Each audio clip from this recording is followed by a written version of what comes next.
Hello and welcome to this tutorial on correlates of drug use. So correlation is defined as the mutual relationship or connection in which one thing affect or depend on another. So in this topic we need to understand that the drug depend upon which factor. The drug use depend upon which factors, and these factors is actually is showing you the relationship between the drug use and their factors. So it depends upon risk factors, protective factors, race, gender, level of education, personality variable, genetics, antecedents of drug use, and motives for drug use. And we will discuss one by one. When we talk about risk and protective factors, we need to understand first that what are the risk factors and what are protective factors.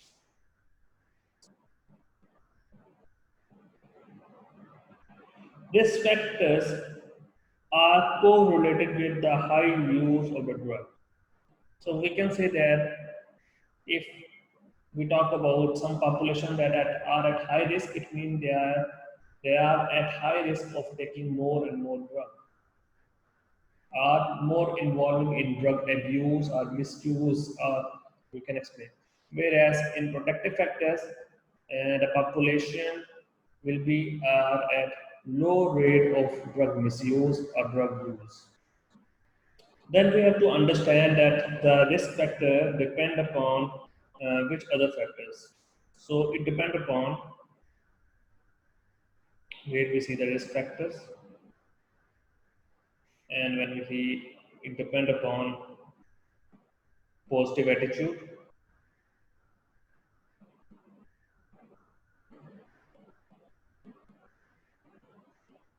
towards drugs,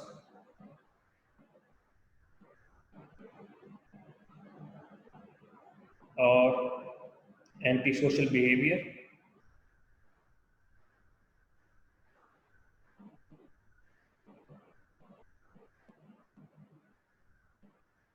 friend influence,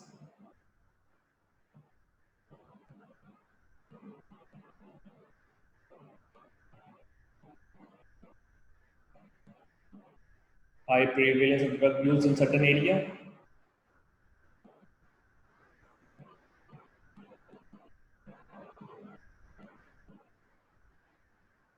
or knowledge of drug use.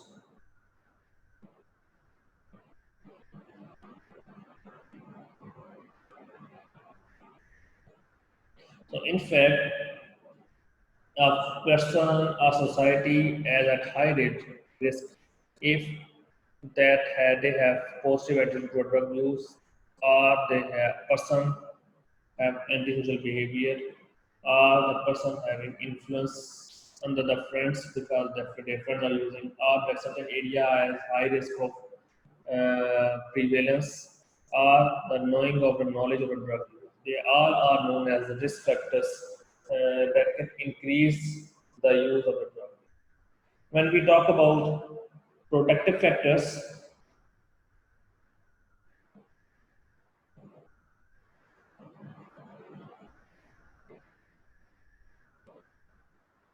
we have to understand that protective factors will be different, like religion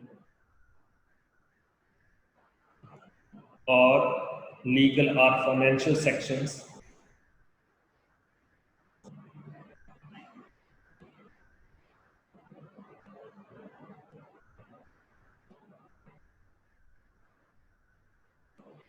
or parenting behavior,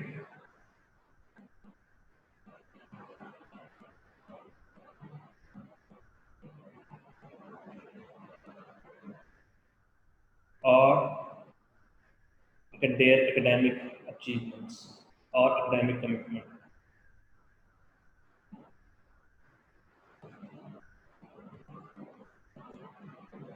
So you can see, if you see very clearly, the protective factors like parenting behavior. If their parents are very strict, they are less likely to involve in the drug use? Are the religion bound and don't to take any drugs? Are the legal or financial sanctions like the rules and regulation or laws are so strict that if somebody use a drug, they may they may get fined? Or academic mission, a person is individually academically very sound. So they are these all factors are known as protective factors. Whereas when we talk about the risk factors, the patient or the person that are taking more chances to take a drug will be because of the positive attitudes toward a drug, then their antisocial behaviors, the knowledge of the drug, or high prevalence in certain areas of. We will discuss these details in later on in individually in upcoming lectures.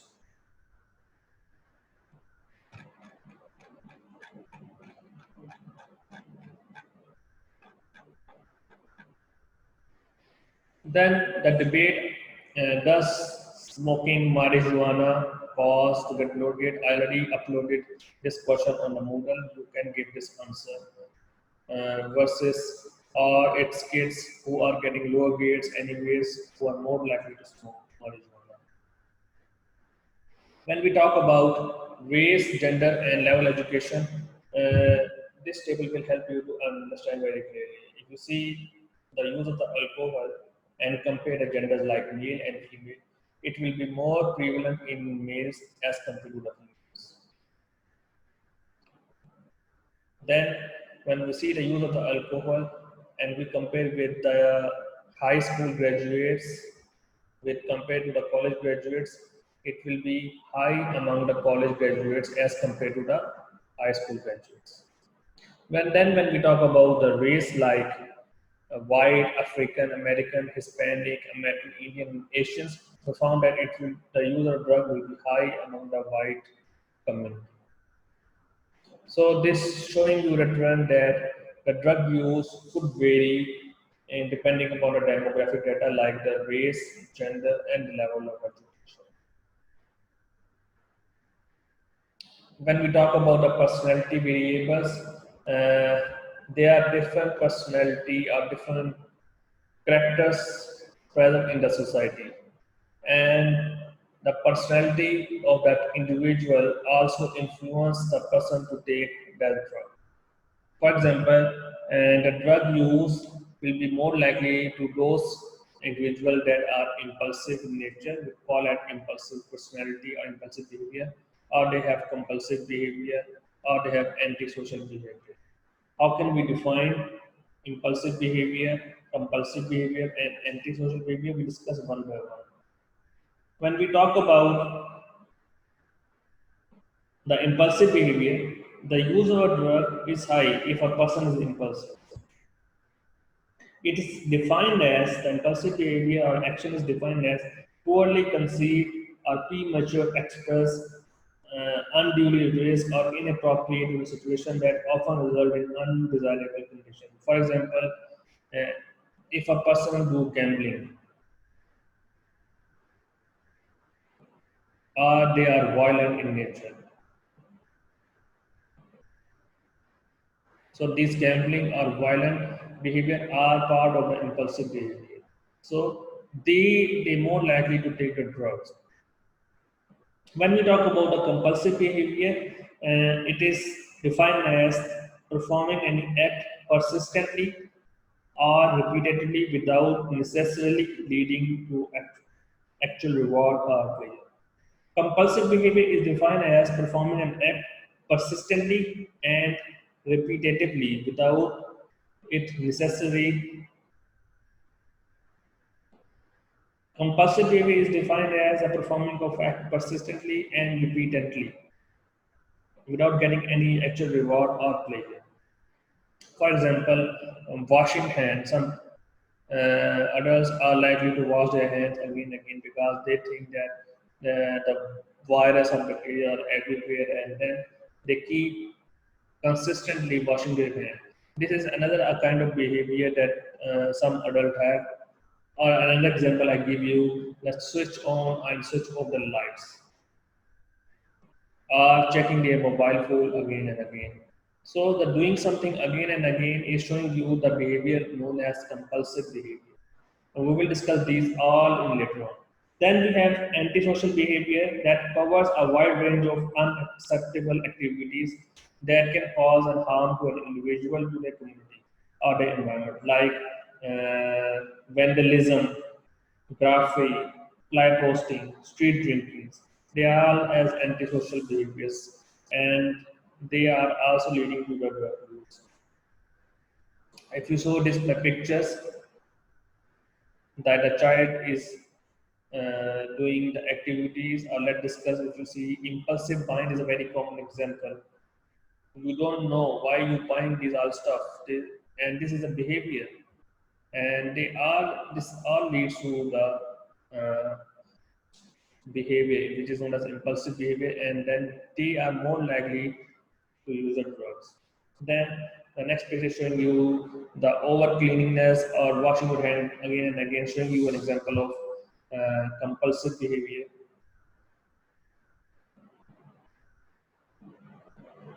And they are more likely to get involved in use of drugs, or antisocial behavior like drawing graffiti or splitting on the floor. Is showing you the antisocial behaviors, or just example of reading comments of strangers all day. So there are so many examples that are antisocial, and these personalities could lead to the drug use. Then we have another thing like genetics. I haven't made a slide of genetics. Why? Because there is no evidence available that the genetics influence drug use. The search is still going on, and they are talking about that a patient that have substance use disorder, we cannot compare the result of genetics with general population,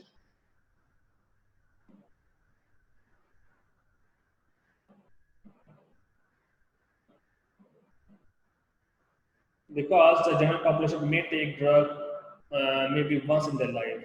We need to see the evidence of patients that have disorders, psychological disorders, or substance use disorder.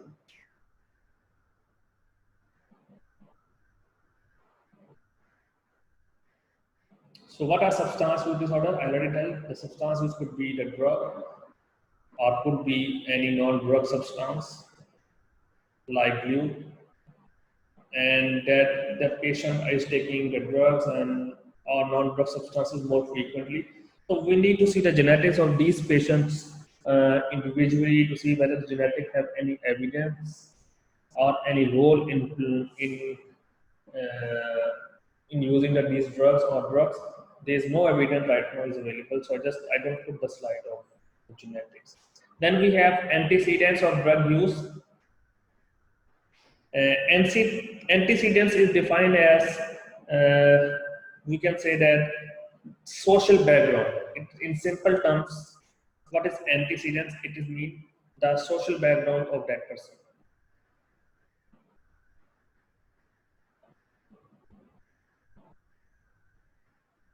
And when we talk about the social background, it depends upon the family, type of family, which we will discuss in next lectures. But then whether the family's aggressiveness, they attach to the bad company, our parents and community norms. So antecedents of drug use is actually depend upon the social background, which could be the family,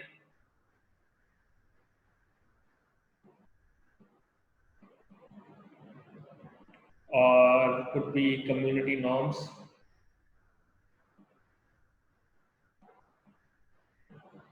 or the social norms.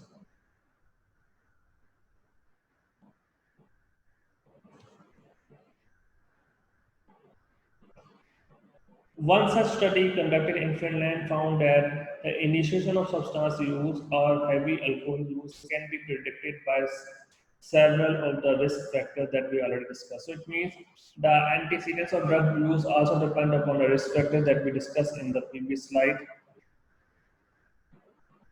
Then we're talking about the theories, and I'm not going to the debate, but the main theory we're going to discuss is the gateway theory, that how a person get involved in these drug addiction. So, it is a slow process sometimes, like a person is starting taking beer initially, and that leads to the taking hard liquor and cigarettes or both. Then they started taking marijuana, and then they take illicit drugs. So it's some scientists believe that gateway theory depends on that initially they take the drugs are those substances that are common in the society, like beer. Taking beer, it is very common in most of the culture. But after that beer leads to take hard liquor. Mean hard liquor mean high concentrated alcohol content. Beer usually containing only 4% of alcohol, where hard liquor containing more than 20 to 50% of alcohol content. That leads to later on takes to marijuana, and then after marijuana taking illicit drugs like cocaine. But the question is that why this gateway theory prevail in the society? So the answer is very simple. Maybe a person is having anxiety or depression, and that anxiety and depression leads to take beer in more high concentration. And then when we take hard liquor, the alcohol content will be high. So the patient or the person lost their consciousness, and then they take maybe the social influence along with the anxiety or stress because of poor performance in the class or bad performance in the job leads to take marijuana as drug initially. But why marijuana? Why don't other? Because when we talk about the society and we especially focus on the society in the US, the marijuana is a common available drug. So that is why the person taking marijuana initially, because it is commonly available, as we see in the slide previously about the availability of the drug is very important. And then after that, when we started taking the marijuana, then obviously he was depressed because of the poor performance or anxiety, and still he is using these drugs. And then because the risk factor or the factor that leads to take marijuana has not been removed, so it slowly become more and more, and then because he's still depressed, he still have anxiety, then he tried to use other illicit drugs such as cocaine, and which is, we can have to understand this is not the normal way. We know that there are stress and anxiety. There are times that people may face difficulty in their life, but to solve that problem with the drugs or with these agents is not the solution. So we need to understand as a social expert, as a scientist, as a researcher, as a human being, that we need to address these people in the society by helping them, by giving them care, by reducing their stress and anxiety, by solving their problems, so that they may not involve in the illegal activities or illicit drugs, which later on may risk their life. So it is very important, and this topic and this subject is very important in context to understand that we as a human being must play a positive and responsible role in the society. So thank you so much for today's lecture. Hope to see you again. If you have any question or if you want any specific video on any specific topic or any terminology which you need to address, you can send me an email. So thank you so much.